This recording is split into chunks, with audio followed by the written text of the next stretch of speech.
ว่าทำกันเล็กๆส่งให้พัดลมเลยลูกกระแปงเต็มไปสิแล้วลูกกระแปงว่าตู้แล้วนะอีกตัวเต็มตู้แล้วนี่มาจับปืนสิว่าไอ้ตู้เอ้ยไอ้ที่พันกันแล้วก็มาลูกก็เมื่อยแล้วท้องใส่ว่าเราใจลายเราเมื่อยน้ำใจแล้วเราอะเมื่อคืนนี่ก็ส่วนเลิกเมื่อคืนเราบัดเลิกตัวเองอยากเลิกก่อนพยันพิษเราอะอยากชวนให้เลิกน้ำกันท้องใส่ก็เลิกเลยต่างคนต่างไปอันนี้เลิกก็คือเลิก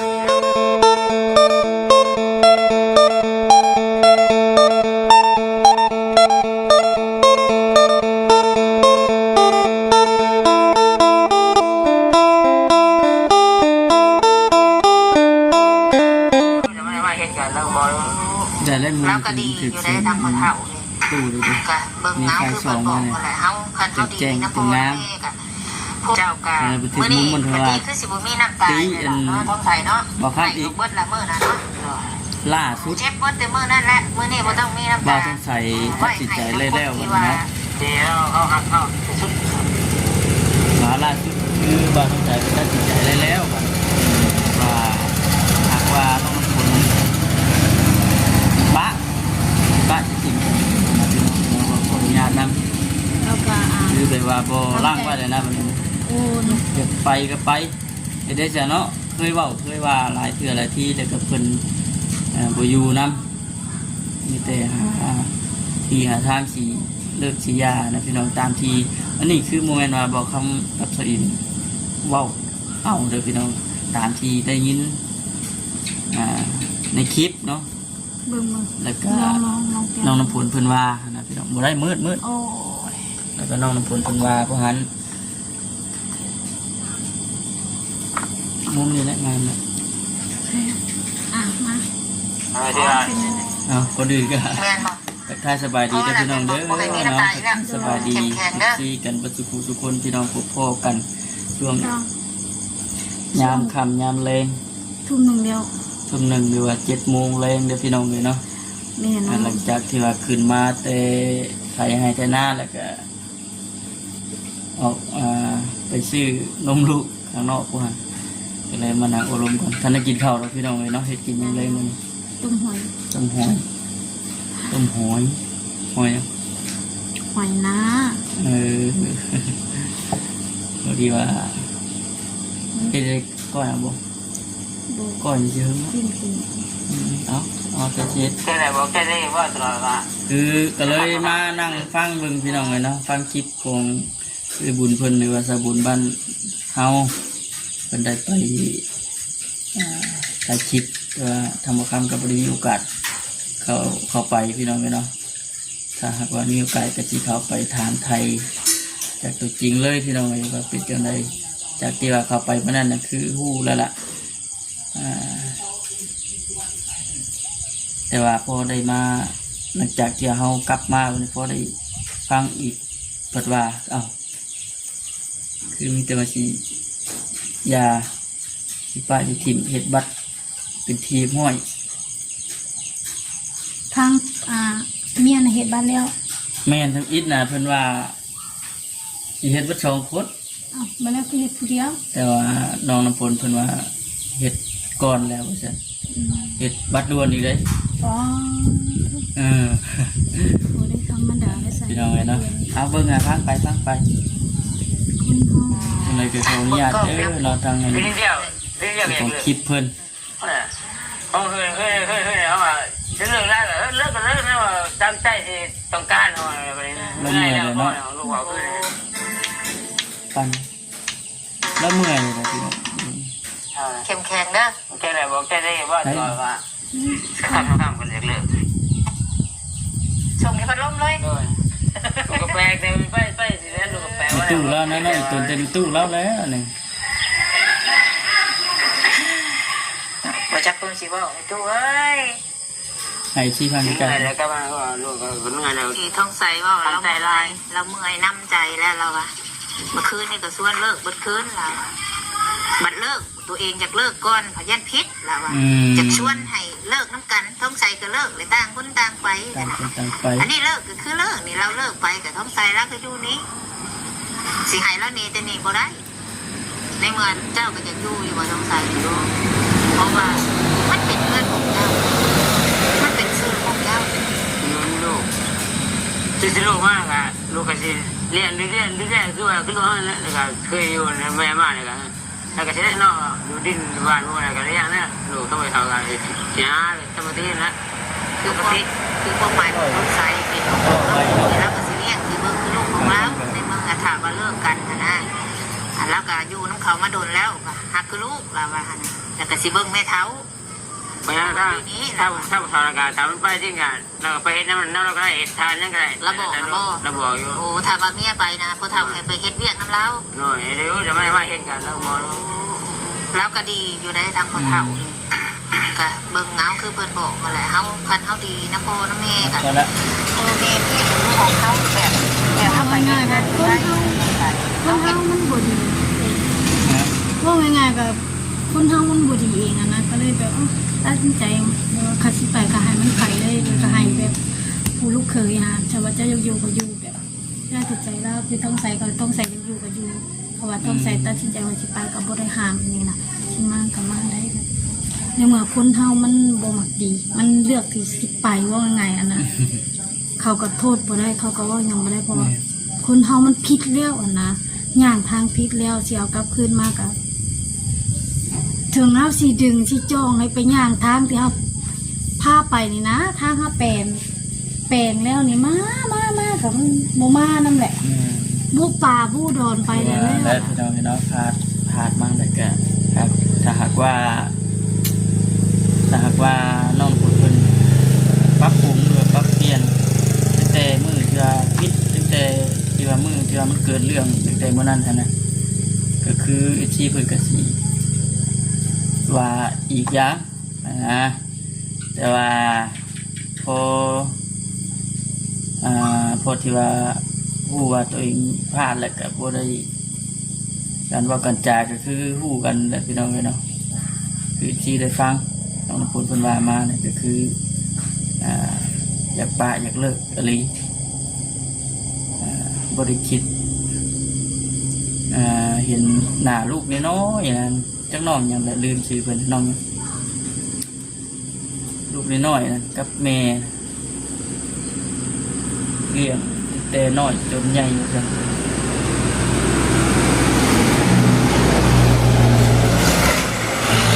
ที่เป็นผู้หญิงบ่หลายเป็นเสียงเดียวกันเป็นเสียงเดียวกันเบิด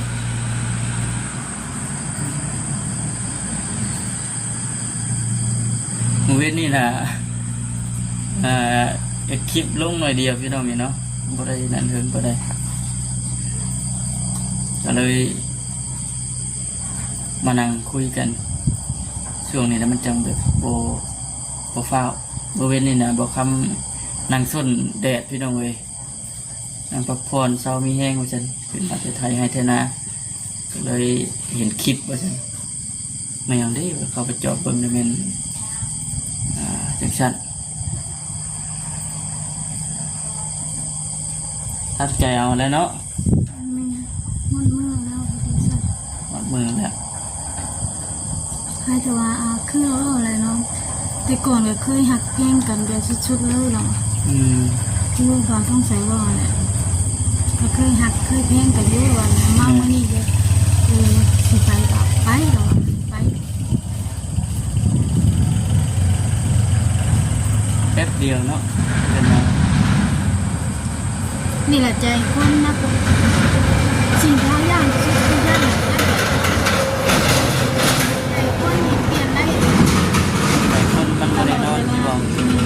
ก็แบบก็นึงเปลี่ยนเดี๋ยวคือนี่แหละเมื่อเนี่ยเมื่อเปลี่ยนไปเปลี่ยนมาเปลี่ยนบ่มีกระดูกที่ว่าติดหลังมือที่คำว่าห้องบริสุทธิ์ขึ้นได้แต่เขาออกมาในนั้น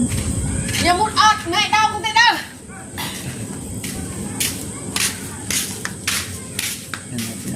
มีแต่ว่าติดตามรอเบิ่งรอชมกันไปว่าชีเป็นจังใดจากที่แน่ก็คือได้ยินหลายคำมาเลยแหละ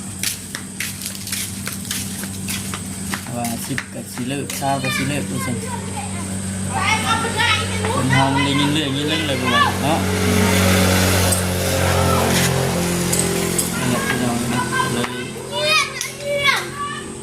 เบิ่งติดตามไปน้ำกันสิเป็นจังใดว่าซั่น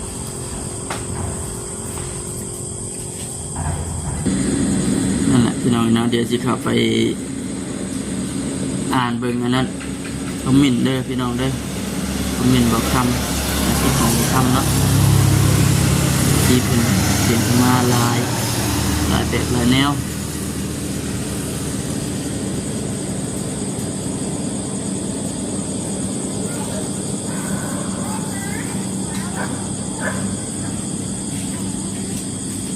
เห็นปะบาง FC เพิ่นก็ว่าน้องนักฝนสิของบ่ว่าซั่นเพราะจุดเปลี่ยนแน่ๆก็คือพึ่ง บางห้องเขานอนจะเปลี่ยนแต่โดนแล้ว บ่เพิ่นว่าน้องน้ำฝนเพิ่น ชอบมัน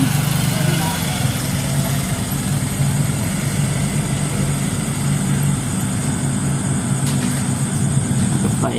เปลี่ยนตอนไปเฮ็ดงานว่าซั่นน้องบัดใส่ไปเฮ็ดงานเปลี่ยนจะน้องน้ำฝนในตู้ของน้องน้ำฝนเพิ่นว่าที่เป็นที่แม่นที่สั่นที่เนี่ยน้องฝนเป็นตู้น้องน้ำฝนเพิ่นว่าเปลี่ยนแต่ใดมาแล้วว่าซั่น เดี๋ยวคิดว่าไงหรือว่าคิดให้แบบให้เพื่อนแล้วบ่ จังว่าเลยนะ เพราะว่าคนเฮามันต้องมีแบบแห้งจูงใจอันหนึงเลยว่าเฮาพอคนใหม่แล้วเฮาก็มีเหตุผลดูเดี๋ยวเขากับโบหูเนาะใจเพิ่นกินน้อยสบายดีป้าลุงไงสบายดีนี่เด็กคือพ่อเนี่ย สบายดี สบายดีป้าลุงกินน้อยกินดื้อกินข้าวแล้ว ยัง เดี๋ยวพี่น้องเนาะแต่ที่ว่ามื้อนี้แกบ่มีอย่างไรเนี่ยเรามาเอาลมกันตอนค่ำๆแรงๆว่าซั่นบรรยากาศมื้อนี้ก็ถือว่าโอ้พี่น้องยังสิเย็นๆอยู่ผู้หันน่ะไฟดับ2เที่ยวซั่นแต่ว่าฝนสิตกบ่ว่าซั่นเนาะมีแต่ฝนตกนี่พี่น้องช่วงค่ำช่วงแรงจะหน่อยกับปิดห้านอะไรพี่น้องเนาะปกติจะเก่าก็มีแต่ปิดช่วง8 โมงนี่มันพากันปิดจะปิดเป็นปิดคลองเข้าไปว่ายังไงก็มันปิดตอนเช้าก็ตอนเช้านี่4 โมงครึ่งพี่น้อง 4 โมงเช้ามันลุกมาเปิดห้างเพื่อเอาปิ้งหันปิ้งนี่ปิ้งไก่ปิ้งครับจามปิ้งปลาทูอะไรพี่น้องนี่เนาะลูกชิ้นลูกชิ้นเอามาว่าขายอยู่นะส่วนนั้นชิ้นหมูกับปลาทูนี่ก็มีขายที่เก่าด้วยพี่น้องน้ำมันเบิดนะครับ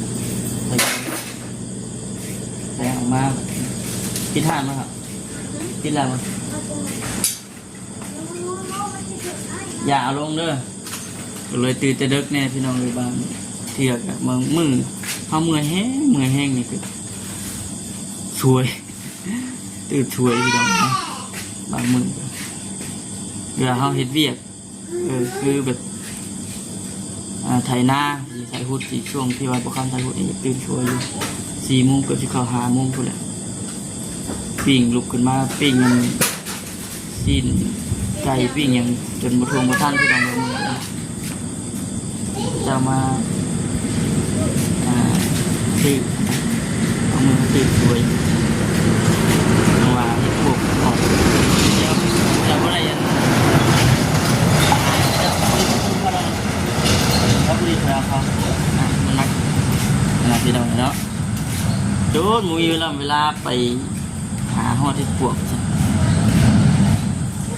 หมูได้ปวกเซลนั่นแหละพี่น้องเนาะคือคลิปนี้จะมา โอลมเรื่องราวของน้องน้ำฝนเพิ่นแน่แล้วก็โอลมเรื่องทานข้าวขายในหน่อยนึงนะพี่น้องบางทีซีบางทานเพิ่นอยากมาอุดหนุนซอยคือคนละเล็กคนละน้อยอุดหนุนซอยในเด้อพี่น้องเด้อนอกจากไหนก็พากลับมาคือกำลังแรงใจในเด้อพี่น้องจากไหนก็ขอบคุณกับคุณหลายๆเนาะFC ที่เข้ามาเบิ่งมาชมขออยู่ดีมีแหงเด้อเนาะผมเจ็บจะได้กองไก่ยังมีไปใส่มาใส่ก็จะปลอดภัยเด้อเนาะช่วงนี้ก็เจียวคลิปลงชาในพี่น้องเลย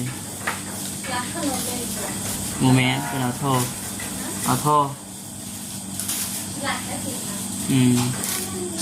อย่าลิ่นเด้อเอาอันเดียวไปปิดหักใส่แม่ไปปาไว้เอาไว้เนาะพี่น้องเลยโอเคแล้วพี่น้องที่นี่ก็คือคลิปก่อนลาพี่น้องก่อนเด้อเนาะโอ้โหกันเป็นหนา